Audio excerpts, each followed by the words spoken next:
Racikan Berita 1. Kita mendengar sambutan dari kalau kita bisa sebut ini tokoh sentralnya perlawanan PIK 2. Siapa lagi kalau bukan Bapak Dr. Muhammad Saididin. Beliau persilakan.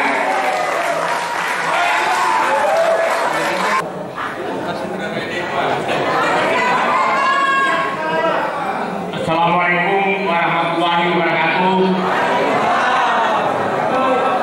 Insan-insan yang hanya takut kalau Allah yang berkumpul di tempat ini yang saya hormati, pasti mereka di luar para termul ini menyatakan orangnya itu saja. Dia nggak tahu bahwa memerdekakan Indonesia itu hanya bukan itu saja. Mulai kemarin termul sedang diterjunkan. Coba lihat, termul sedang dibawa ke Solo dan tiap hari ada acara di sana. Dan sekarang didatangkan dari luar Pulau Jawa, Kalimantan sudah jalan. Saya nggak tahu Sulawesi, jadi ini lagi bergerak. Banyak lagi. Jadi Presiden Prabowo harus hati-hati. Ada apa? Termul ini. Lihat. Sekarang juru maki mereka di TV bukan juru maki lagi, juru tabok. Semua orang mau ditabok sama mereka. Mulai kemarin medsos dipenuhi oleh mereka dan memaki-maki semua yang ingin membela Prabowo. Ini kayaknya sudah mendekati perang kalau begini.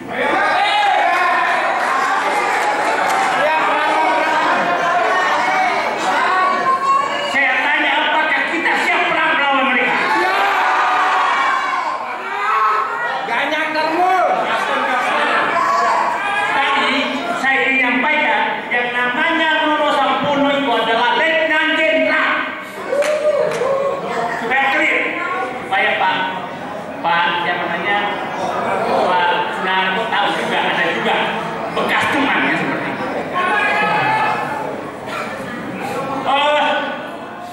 Saya ingin menyampaikan, saya mengikuti 2 sidang tentang kriminalisasi. Waktu yang bersamaan yaitu Tom Lembo dan Charlie Chandra.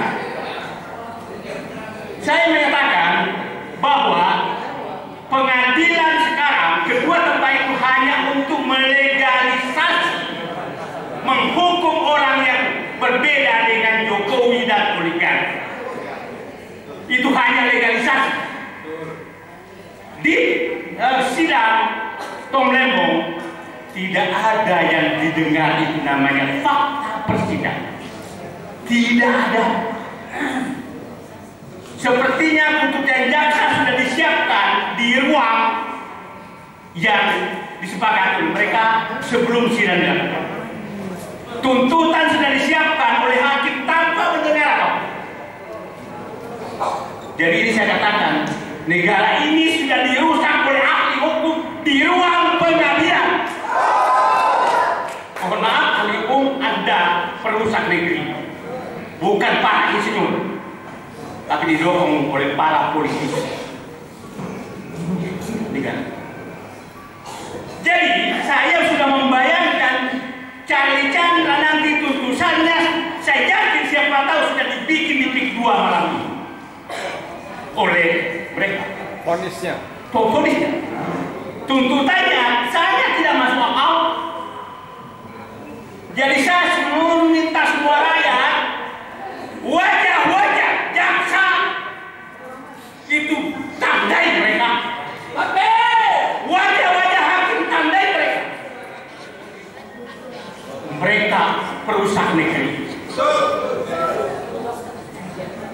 Saya sudah tidak habis kesabaran melihat mereka. Saya berharap kalau masyarakat Pati kompak bangkit melawan hanya karena menaikkan PDB, maka apakah kita diam? Ratanya kita mau dirampas oligarki. Lawan! Saya berharap seluruh Indonesia bangkit.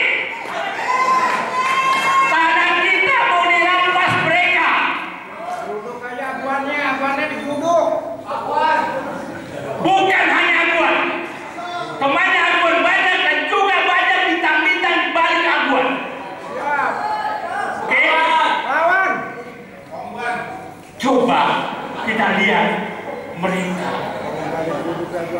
Lihatlah, dari 56 juta hektar lahan yang sudah disertifikat, hanya 50 orang keluarga yang memiliki. Artinya satu keluarga memegang 1 juta hektar. Kita diam. Lawan. Saya diam. Lawan. Bapak saya perintis kemerdekaan. Insya Allah saya akan hadapi mereka apapun yang kita hadapi demi rakyat. Saya cerita pengalaman saya. Bayangkan Muhammad Said Didu yang teriak tiap hari itu menghadapi mafia tanah di Makassar. Selama 32 tahun saya hadapi mereka. Dengan 5 keputusan Mahkamah Agung memenangkan saya, tapi tetap diganggu oleh mafia tanah. 32 tahun, 5 keputusan Mahkamah Agung, tanah milik saya di masih diganggu. Terus kita harus diam.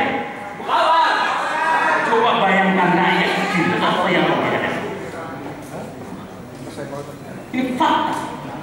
Jadi Bapak Presiden Prabowo, musuh Bapak adalah mafia tanah dan mafia. Kalau Bapak tidak bisa menyelesaikan ini, jangan salahkan kalau rakyat Indonesia mengambil semangat masyarakat parti untuk bergerak. Karena tidak ada jalan. Oke? Nah sekarang, apa yang mereka lakukan sebenarnya? Ini semua aparat terlibat.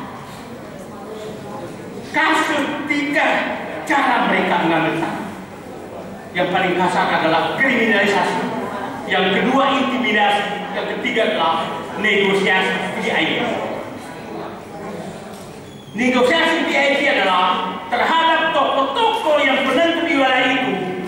Kalau ada tanahnya maka dibeli harga bisa 100 kali lipat dari harga. Dan itu pernah dicobakan saya. Oke?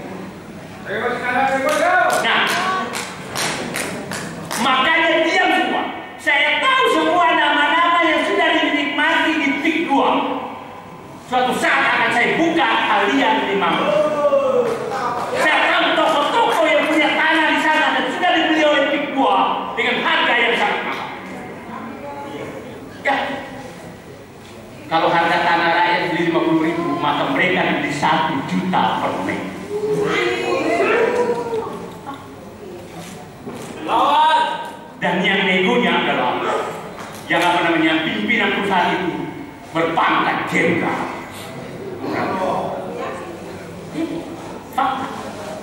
Nah, jangan sekarang asal Bapak tahu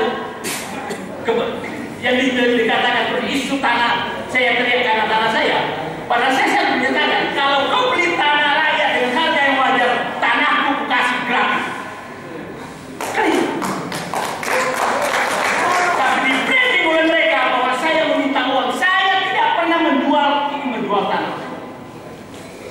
Dan sekarang saya dapat informasi saya sedang dirancang dikriminalisasi juga dengan menganggap bahwa tanah saya ini dibeli secara tidak, padahal 32 tahunan. Tapi saya akan ya mati bawa apa sih? Nah sekarang intimidasi itu terjadi kepada seluruh rakyat Banten, seluruh rakyat Indonesia. Intimidasi dilakukan oleh mereka. Dan biang kerok kedua sebenarnya adalah kepala desa lurah dengan DPD. Itulah biang kerok dulu. Itulah jangan heran, APC dulu dibentuk ketuanya dari PIK 2. Ya, ketua umum APC sehingga dikasih jabatan lurah 7 tahun oleh Jokowi.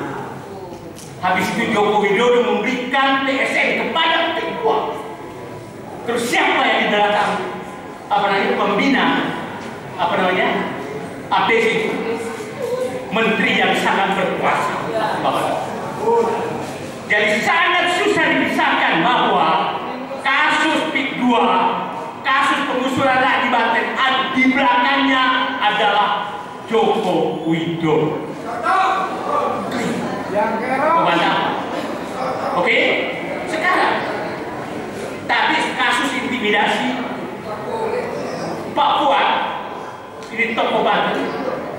sedang diintimidasi. Tapi alhamdulillah kemarin sudah keluar bahwa polisi yang mengintimidasi itu memang pelanggar etika, sudah keluar dari propam propam polisi. Nah, intimidasi pada saat ketemu saya dengan Charlie Chandra, saya dapat tekanan pada Charlie, hati-hati berjuang untuk Charlie Chandra. Itu mafia tanah.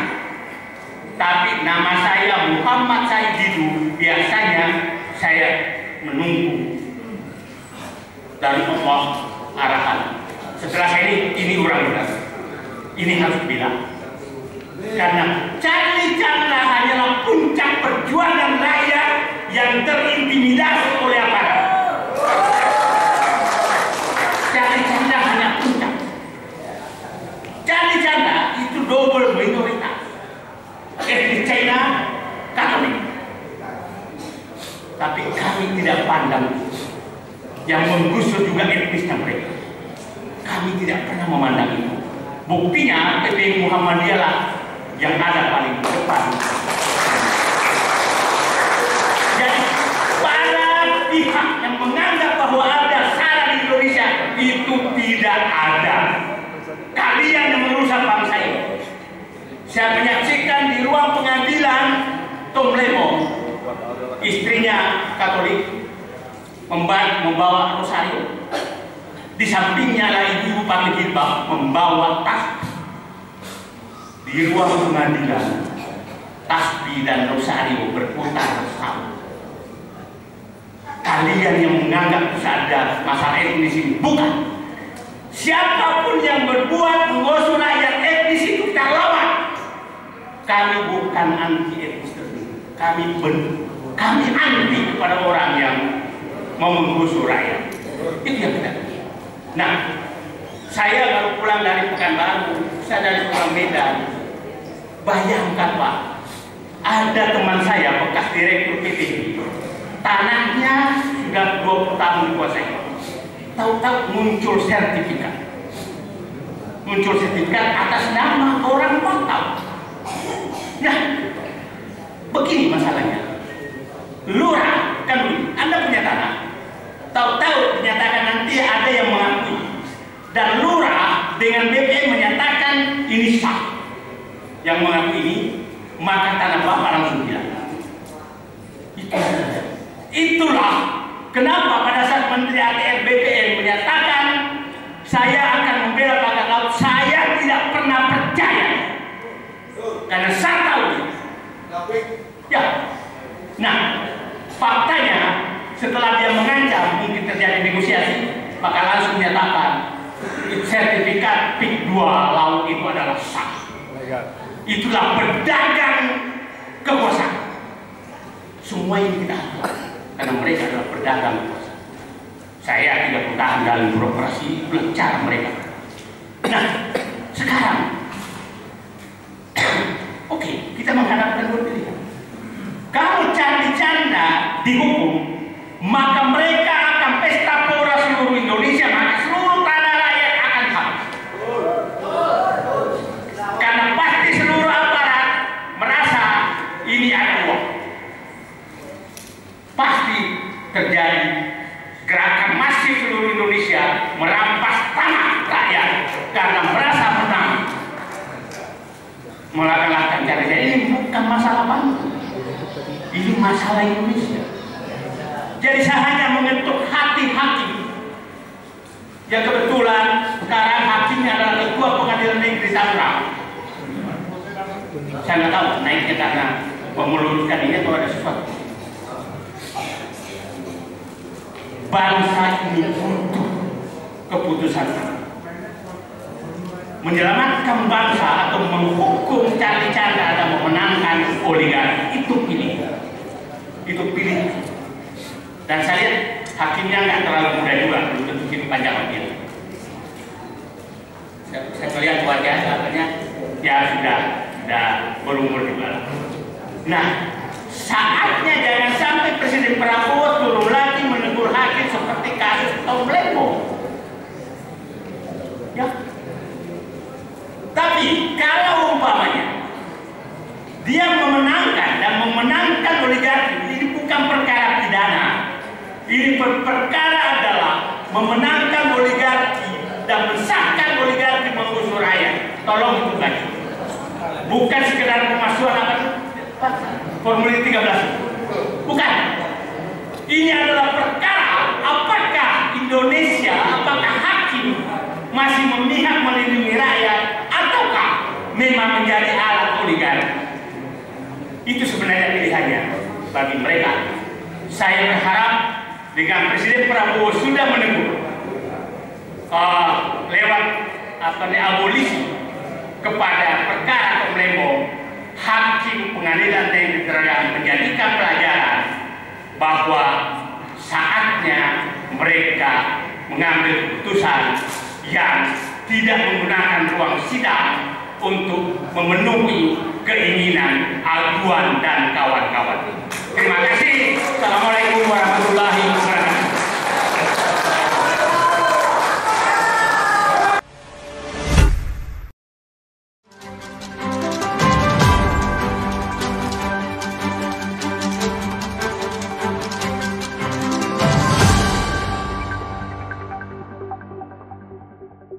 Racikan Berita 1.